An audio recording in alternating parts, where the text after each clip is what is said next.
Hi, Tom. Goodness me, Daniel, you've really got to stop sneaking up at me when I'm not expecting it at all whatsoever. I mean, it's been a few weeks, I suppose. So, Tom, got a question for you. What's the question, Daniel? What the fedora is sustain all about? Yeah. And what affects it, like which woods sustain the best? Oh, is that a three-parter or a two-parter? Wow, you're 2 or 3 part. Well, it just so happens that I've got some props here. It's almost like I knew you were going to ask me the question. Yeah, so what the fedora is sustain. So sustain refers to the amount of time that elapses between a note being struck and the note decaying away to nothing. Some woods contribute to a guitar having a longer sustain. Other woods, the note decays away really, really quickly. And there are 2 main things that really contribute to that. The first is the wood's inherent elasticity, and we refer to that as the Young's modulus of elasticity. Woods that have a low internal friction are said to have a high level of elasticity, and so they have a higher resistance to accepting vibrational energy. So they are woods with a high Young's modulus, a high level of elasticity, are less likely to dampen the guitar.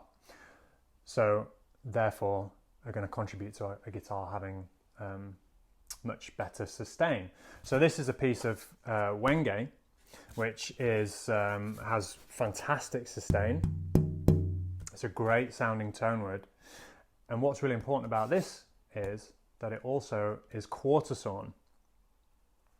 So the grain is very, very uniform. It is perfectly straight along the length of the board.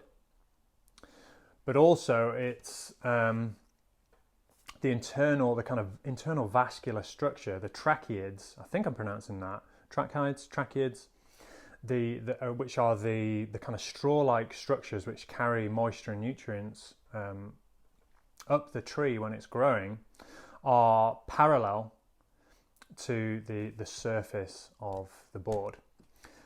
So we have low internal friction, and we also have a really great structure as a function of the Trackheads running parallel and straight. So quarter sawn boards.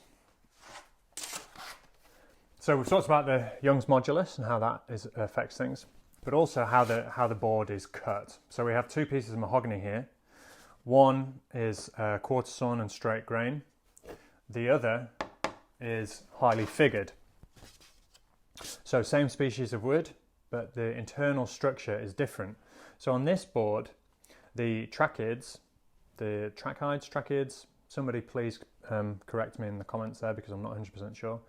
They are undulating throughout the board. So whilst this looks really, really beautiful, the trade-off is that structurally its integrity is not as high as with this quarter sawn board.